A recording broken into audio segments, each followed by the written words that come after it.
Welcome to 101, a podcast for young women interested in careers in film and TV. We'll sit down with industry professionals, ask them your questions, and get the answers you need to know.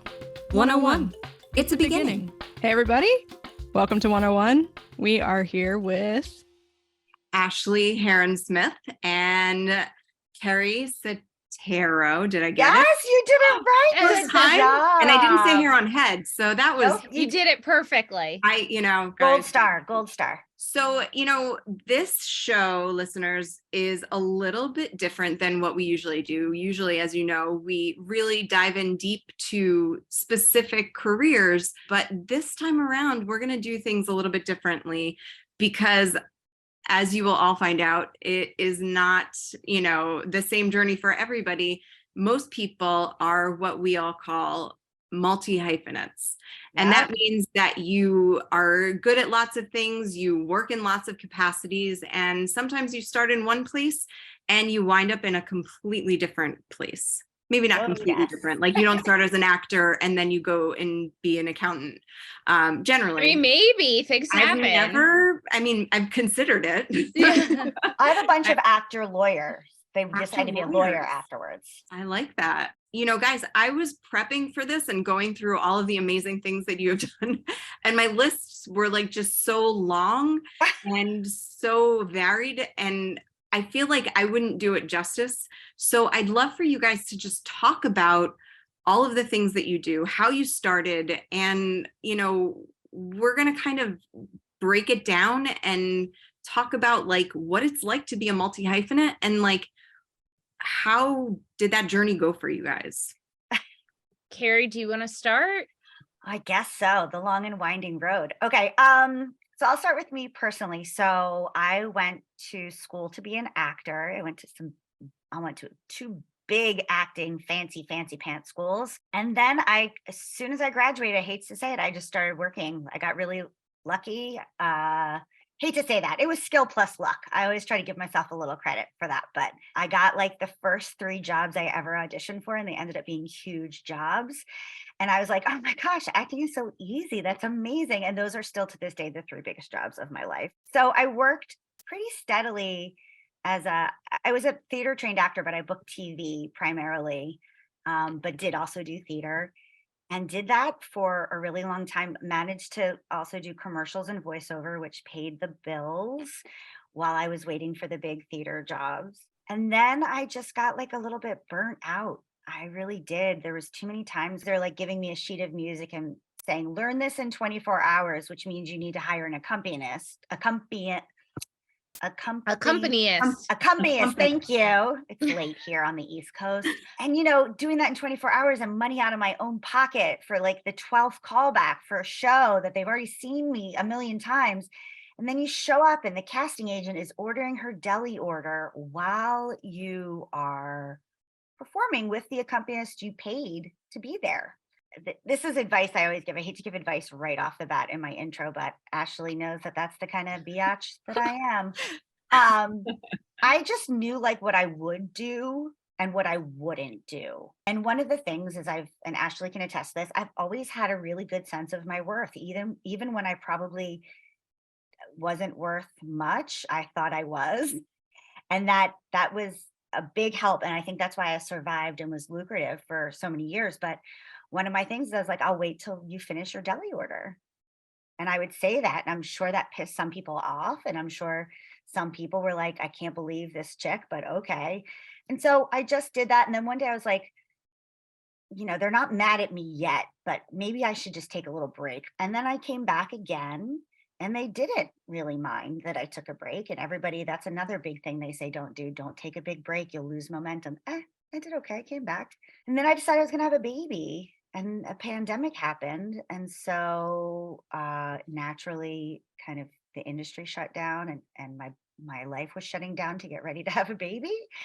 And that brings us to where we are now, which is, I'll tell our origin story after Ashley tells hers, but we met doing Scary Mommy, which was one podcast. And then we decided to do Mom Trash. So not that I'm not doing those other things. In fact, I have a voiceover that I have to record after this is over, but just not as much. It's more on my own terms as a creator. And I can get into more depth later about all that, but that's like kind of my origin story. But I've done it all in the arts. I was a theater producer, theater artistic director, theater educator, dancer, singer, actor, all the things.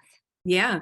I love that you touched on first, like right off the bat, I love that you touched on your worth. Yeah. I think it's great. And it's such a credit to you that right off the bat, you were like, nope. Because I just spent 13 hours where I had to call out of my survival job to learn this piece of music, and $300 later to be here in an audition that I haven't even booked yet. So the least you could do is order your sandwich when I'm not performing. Thanks. Exactly. Yeah. Ashley? Yeah. Yeah. So I, with the pushing of my parents, did not go to college for acting, despite the fact that that's what I really wanted to do at the time. So I went for communications with a focus in film and television production, and ended up really, really loving production in general. It felt safe. It felt like not something where I was going to be rejected on an ongoing basis. It just felt like I could use a different part of my brain, but still be in the same field. And it was something that I enjoyed, and it was a nice backup. But while I ended up doing it, I was really focused on my production career. I ended up getting into daytime television, live daytime TV, and loved it.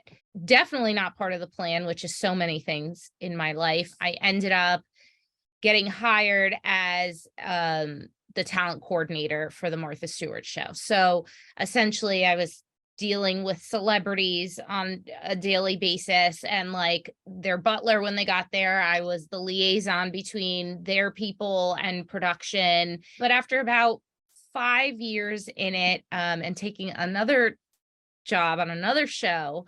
Are you not going to mention that fateful show? Yeah, the Wendy Williams show. Juicy. I just, it was not great for me. It was not. Ashley was a part of the daytime Emmy award-winning crew of Martha Stewart, by the way. That's true. Incredible. I do have a daytime Emmy. Thank you. It was not all my doing. It was barely my doing. It was the team, but I like to think it was all Ashley. Yeah, it was all me. But you know, it felt like something was missing, and I wasn't pursuing something that I did really want to do. And so I decided I was going to pursue being in front of the camera professionally, as opposed to just what I did my whole life growing up. And I moved back in with my parents. I quit my job. I got a bartending job, did the whole thing. So I was doing it professionally in New York for a year. And I was like, you know what? I'm really tired of auditioning and not getting things. And I loved this play called Pizza Man. And I decided I'm gonna put this on myself. That way I can play the part, and whatever. If this is how I have to like play the roles that I want to play, so be it. So I rented the little black box theater at Shetler, which is now no longer open. No longer, I know. Yeah. Isn't that sad? What an end of an era. But I ended up really loving that aspect of production, and kind of combining these things I had already done and my very type A Virgo logistical production brain. And I was just like, you know what, I'm just going to start producing all kinds of things because I can do this. We made money. I could pay people. It went very, very well. So after that, I moved to LA, where my own depression like really just got the best of me. I really was not pursuing this despite the fact that that's what I was there for. So I loved LA. I loved being out in LA. It was not for me. It was a very strange world for me. No offense. Yeah. I'm sorry. It's a love hate, Yeah. I was gonna say I loved it, but it was also strange and terrible. But I also loved it. Like I couldn't find anybody who didn't work in the entertainment industry to have a conversation with. And it was really frustrating to me. Like I wanted to talk to a barber or something, like somebody who did something Go to the valley, girl. I know, I should have. I was living in Silver Lake. I was working in Silver Lake. My whole life was there. I do love Silver Lake though. Yeah, okay. Yeah, it was like pretty good. So anyway, my now husband and I ended up moving back here, and I just started producing all kinds of other friends' work, including a child. And I ended up getting an acting role in a feature where I was like a bikini chick, and I was like rubbing up on this guy in a hot tub, And I just thought, oh my God, this is not what I dreamt of when I dreamt of being an actress. Like this, no. So I knew time to try something else. And what I really loved as a kid was kind of just being involved in Hollywood and this whole like hosting position of it all. So I ended up creating an Instagram docuseries and did that for about a year and a half until I was found for Scary Mommy. And, you know, it just, because of my start in production, I just took any production job. I mean, I've taken every PA, freelancing PA job, costume for a short film, like you name it, and I've done it. And I think it's important to kind of understand what every position kind of goes through. You know, I love making art, and there's usually some ways that I feel more a seamless transfer when making art. Acting happens to be one of those ways. There's some other artistic ways that I also can do that, but acting was the one that was like the most natural to me, let's say. I just realized after doing it that doing the show was only like a litmus test to see if what the tinkering I was doing in rehearsal worked. Like I just really liked rehearsing and I liked performing just Practicing to, your craft. yeah. And so I think as an artist of any kind of discipline, you have to really, for longevity and for mental health longevity, you have to figure what is the part of it that you like? And is that part available in other ways? Because it's hard to work as an artist for your whole entire life. And you need to be flexible as long as it's feeding that same part of you that needs to be fed. Mhm. Yeah, I mean, I think both of your journeys really just show how important it is to be nimble. And it's not something, you know, that they talk about in acting school at all. I studied acting for 3 years and came out of a conservatory, and they're like, okay, now audition and do this. And, you know, nobody talks about how frustrated you get when you're not being considered for things, or you're, you know, you feel like you're being considered for the same things. And, you know, it's like you're not a victim of your situation. You can actually pivot and move in a different direction. And not only that, you can create your own opportunities. You know, when you're talking about multi-hyphenates, yes, we have a mom show, but that's like kind of the ultimate multi-hyphenate, right? And I hate to be like, oh, being a mom is like that, because it's not there. And honestly, like, I'm going to tell you right now, anyone who chooses not to have kids, more power to you. But it is the ultimate multi-hyphenate. Like you have to know how to roll with the punches, juggle 6,000 things you've never even considered. Have you had to do an interview and wipe your kid's ass after they take a shit? Because I have a million times. Yep. Ask Keri. But I mean, it's true. And I think that, you know, just touching on the mom component, because I also have 2 children, it's something that for years, like women have had to kind of hide. And I don't want to say that we still do, but there are certain situations where I've felt uncomfortable saying, oh yeah, my kids, blah, blah, blah, because I knew that they would think I'm not completely serious about the role, or I'm You not, need you more know, time. I'm not dedicated. And which is bullshit, like Absolutely. 100%. I think that it's important to talk about it and just highlight how unbelievable moms are, especially working moms in the creative field. I guess I would love to know more about when you guys knew that you wanted to be in the industry. Was it something that you grew up knowing, or? My whole life. Ever since I was a little girl, all I wanted to do was be in entertainment in some capacity, whether it was watching Entertainment Tonight religiously with my dad, or dancing in front of MTV, or I mean, literally, I had a moment where I tinkered with potentially being a marine biologist, and then I realized I'm scared of sharks. So it was like, it was that truly, it was always Astronomy for me. Yeah. yeah, that was a little bit of one. Yeah, there was never a moment that I didn't think I wanted to be involved in this industry in some capacity. Keri? I'm an only child of divorced parents. I got divorced. I was like makeup sex. My mom moved back in with her parents because she was a ER night nurse. And I grew up with my grandmother had 7 kids. My mom's one of the oldest, and the youngest and I were kind of raised like brother and sister. It was a very tight house, so to speak. It was not, I was like, we were sleeping head to toe kind of thing. There was lots of people in that house. And so my mom would put me in lessons. I had 1 million lessons, and I was a very artistic kid. So I had dance lessons and flute lessons. I took dance lessons like 3 to 4 days a week, and flute lessons and ice skating lessons. And so I just did all this stuff. And I think it was my mom's way of like keeping me out of the house until I was exhausted. But I really loved the arts. Ashley is finally coming to realize what I've said for a long time is I'm secretly a shy kid. I'm like an introvert, extrovert kind of thing. And I really loved doing the artistic part of it, but the performance part, I didn't like so much. So, but I was good at things. And so people kept coming to my mom and say, you should get her into this. So then I did like 2 pageants and I didn't like it. I did kids commercials. I told my mom I didn't want to do them anymore. I just wanted to do the thing for fun. So that's a theme in my life. I just want to do the thing for fun. And when I went to high school, I was like, oh, there's something called a musical you can audition for. That seems like easier dance than I'm used to. And so I auditioned and I got the lead. And I just really enjoyed it. And people would come up to my mom afterwards and be like, she's really good. You should think about this. And Mom's like, no, she wants to be a doctor, which I did.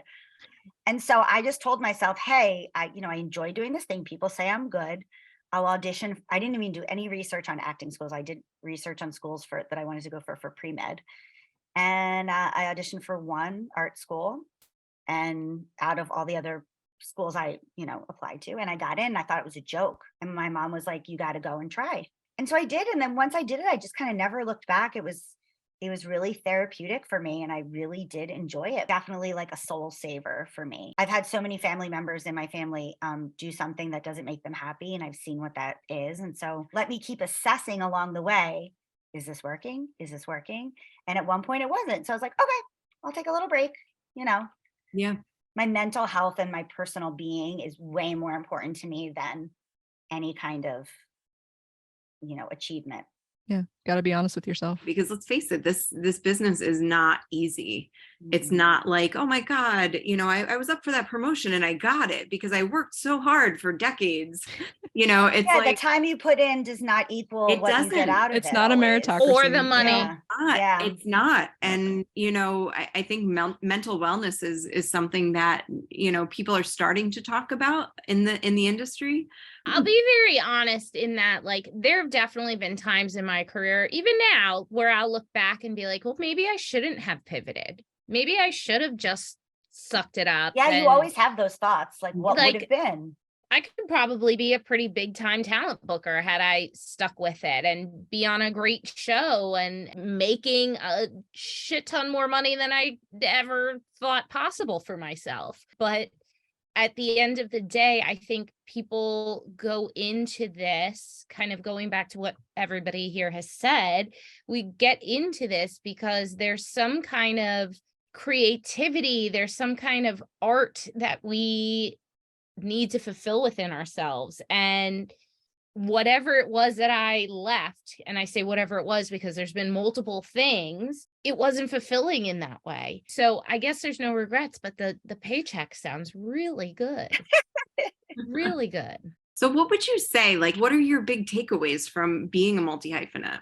I mean, I'm not comfortable usually in my everyday life. You know what I mean? Like I've never stuck with something to stay comfortable. And I think that's a strength. It takes courage to leave something. It takes courage to venture out and do your own thing. That's ballsy. That takes moxie, and I love that word for it because it does. It's such a, like, especially as a woman, I think it takes a lot of chutzpah, to just go ahead and really do something like that. I mean, I'll tell you, I'm a pretty big resolution person, and I always like try and set goals for myself. And one of the things I've really learned on this journey I'm on, that sounded so hippy dippy, is I have no idea where I'm going. I don't know what my end game is anymore. But I can tell you, like, one of the things that I really want for my career is to continue being a host, getting shows in development. That's something I'm very passionate about, mostly unscripted. Take all different kinds of jobs in and around the career that you want, especially when the time is kind of low leverage. So when I was in college, I did a lot of internships, and I call that like low leverage because it wasn't like this was my whole job that I was doing all the time. But I would work at a casting agent. I'd work at a artistic agent. By working behind the scenes, I learned what makes a headshot pop to a casting agent. What's a good tape look like? What's a good audition look like? And then, or like little tips, like if you're auditioning for a soap opera, have your nails painted. They look at that stuff because they're going to have you on a contract for a long time. You guys don't know this about Keri, but she is like nail quality is an obsessive. Just all these little tips, right? Like, how many times does it take your headshot to go across a person's desk before they even really remember put your name attached or whatever? Just do all that because that helps you. And then when it is high leverage, like after graduation, when you're living in the world, you already have that information. And then for me, the thing that I like my next phase of my life is I do think it's kind of a unique quality that I have, where I've always been able to keep a kind of like mindful quality to this career. It's both been a little bit natural, and a lot of it I've had to work very hard to find. And so this next kind of phase of my life is weirdly like teaching big old life lessons using the tools of the arts. So like sidebar. One of the things Keri has not said throughout this entire interview, and I don't know how, is that she also has devoted much of her career to teaching yoga and meditation and all of that. And I know you didn't say it, so I wanted the listeners to know. So it wasn't just like, and she likes hokey stuff, Yeah. No, I've devoted like 30 years to meditating and yoga. And I find more juice now in using the arts to help teach people life skills instead of the opposite. Mental fortitude is so important to me, and to just be able to teach people that in a career that it's sometimes very hard to have that. It's just interesting to me. One more lesson that I wanted to bring up is say yes to every opportunity and then learn when to say no. I think it's very easy to say yes to every opportunity, especially in this industry, because so many gigs are 1 or 2 days. It's such a short-term commitment. It's not a big deal. Your friend asked you to be the lighting person on their short film. Just say yes. Like, you know what I mean? Like, be open to a new opportunity and a new experience. Be open. This is going to be very unpopular. I'm warning everybody right now. I'll probably yell at you afterwards. This is something my husband and I, who is also in the industry, talk about excessively, and that is you have to be willing to work for free sometimes. Okay, nope, me and my husband disagree. My husband's also in the industry. That's fine. You have to be willing to work for free sometimes. I'm not saying at an upper level of things, but at a lower level, you have to be willing to work for free. You can say no. Wait, you can say no. You can argue me, and that's fine, but you are going to cut yourself off from certain opportunities. We are not in an industry. We are not dentists. We are not lawyers. We are not people who get paid for every single thing. It shouldn't be that way, but it is that way. Secondly, knowing she'll interrupt me, so I'm cutting her off before I'm being really good. You are, but I'm also like, also know when to say no to an opportunity, because that is just as important. Know when to ask for money for an opportunity. Know when to ask for more money for an opportunity. That's not stuff you're going to learn early on. It's going to take years of being in this industry, but I do think that all of those things are very important. I would like to redefine free, if I may. Sure. Sure. You should always... Listen, credit counts as pay. You want to make credit? Well, here's the thing. Because I think that's fair. This is how I feel. I feel like I'm a full believer in shine theory. I will get the job that I'm right for, and that I will help other people who I also believe in, raise them up, and that kind of continuum feeds into each other and creates more opportunities for everyone. That's the first thing. Second thing is, free, I think, means you're not getting anything from it. So I've definitely worked for a monthly subway card. Sometimes it's that you get to work with a major, your hero or your major person and you get a credit. Okay. I don't think things should be free. I think you should get paid $100 or a stipend or whatever. Yeah, because learn to Fine. leverage your goods. Yeah. Fine. Yeah, because That's fair, but you get what I'm saying. I mean, like, well, you're I'm not just going to saying- get a salary for every job. Sometimes you just have to take that you can put something on your IMDb and say that you had this job and that you have experience. And sometimes that's all you're going to get. And that might be worth it. And again, it's knowing where you are in your career to say yes or no to that opportunity. But something that I want to emphasize that Ashley and I try to remind each other on the daily is that you're not just being paid for that job. You're being paid for all the work that you've put in all these years that makes you the most qualified for that job. Your rate that you're charging should, in some ways, encapsulate the experience that you have, not just that one job. I'm of the mindset where it depends on the project. It depends, are the producers getting paid? If the producers are getting paid and they're expecting other people to not get paid, then, it changes Totally. the equation. But I think that we all started around the time where, I worked for free for ever. Yes. I mean, remember 10 years ago when the way to get yourself noticed as an actor was to have a web series. Mhm. Now it's in my opinion, making a web series of your own is kind of a moot point. Why even bother? There's TikTok. You can make something interesting for close to no money whatsoever. You don't even need good lighting. You barely need a camera of any kind. You just use your phone and a ring light. Yeah. And that can propel you into huge stardom and huge success and really a stepping stone for your career. It's kind of fascinating. It's an exciting time to make your mark because it sort of feels like anything is possible in a way. Well, Yeah. Conversely, it's extremely sad that on every single breakdown of a large motion picture, it asks you how many followers Yes, you have. I know. So that you could be the most amazing actor the world has ever known and,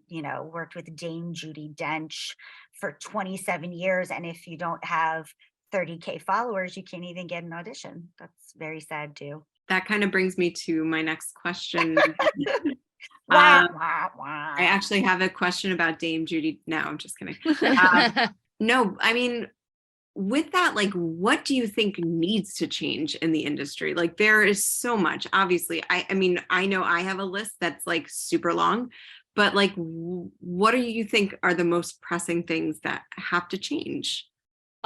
Well, it would be great if the casting couch situation wasn't still a thing. I mean, that article just came out in either Variety or Hollywood Reporter that actually nothing has really changed after Me Too.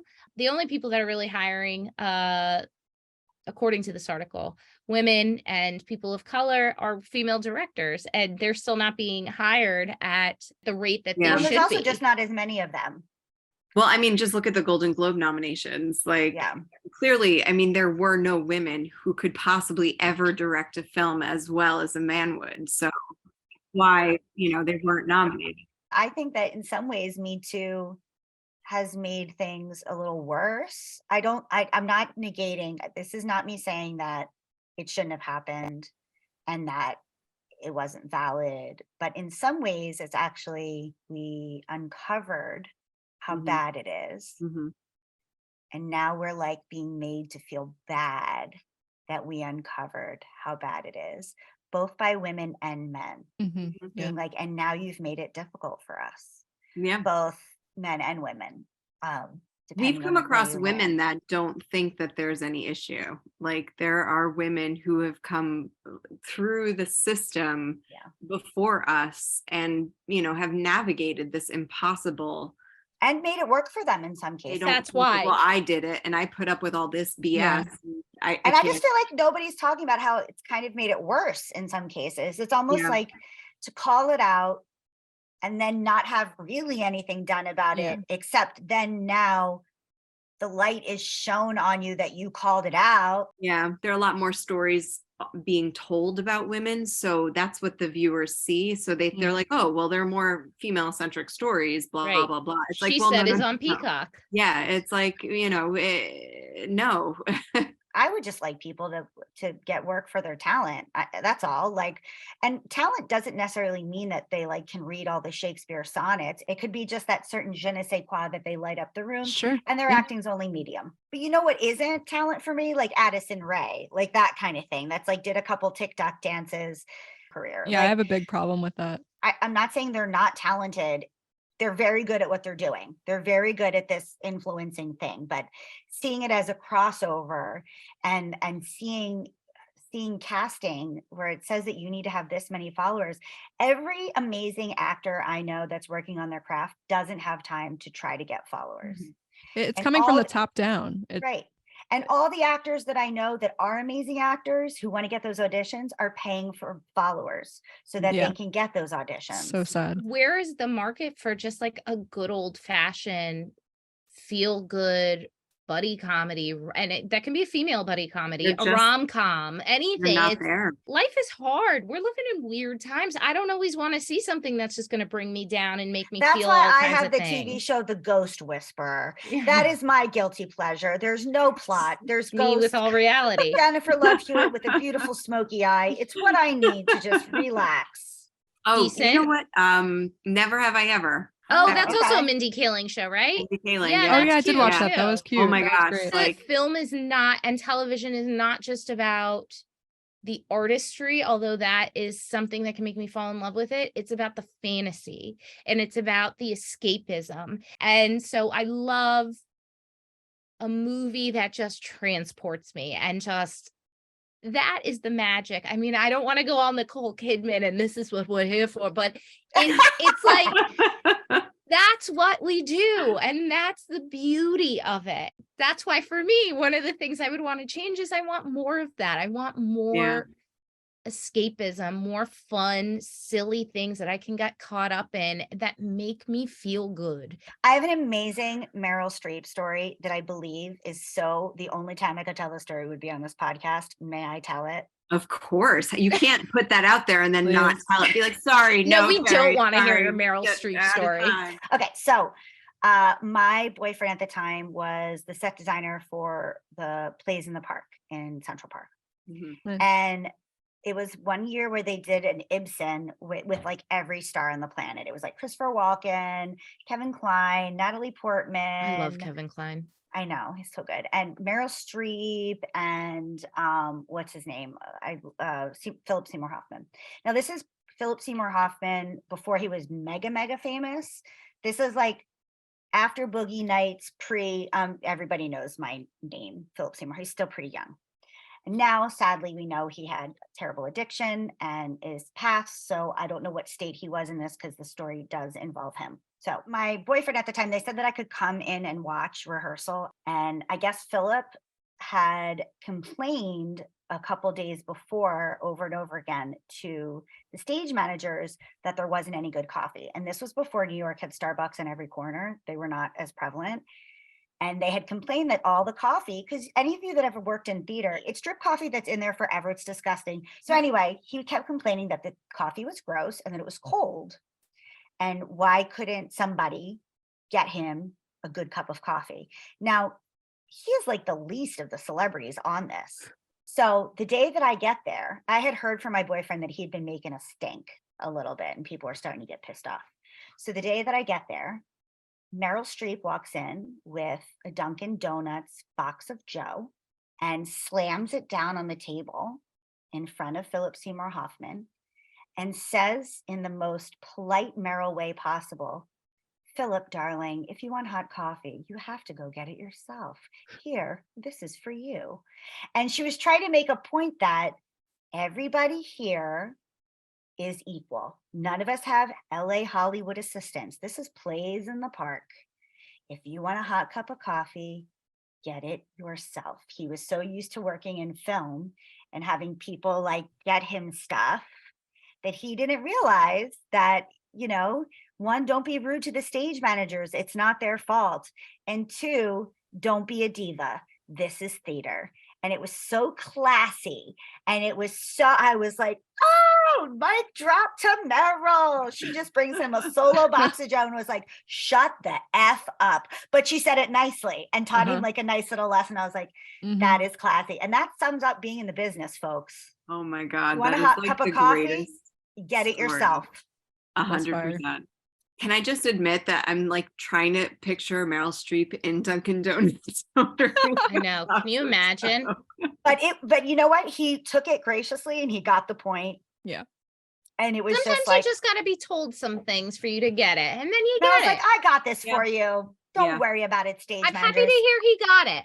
Yeah, Yeah. he In did all get it. honesty, after that.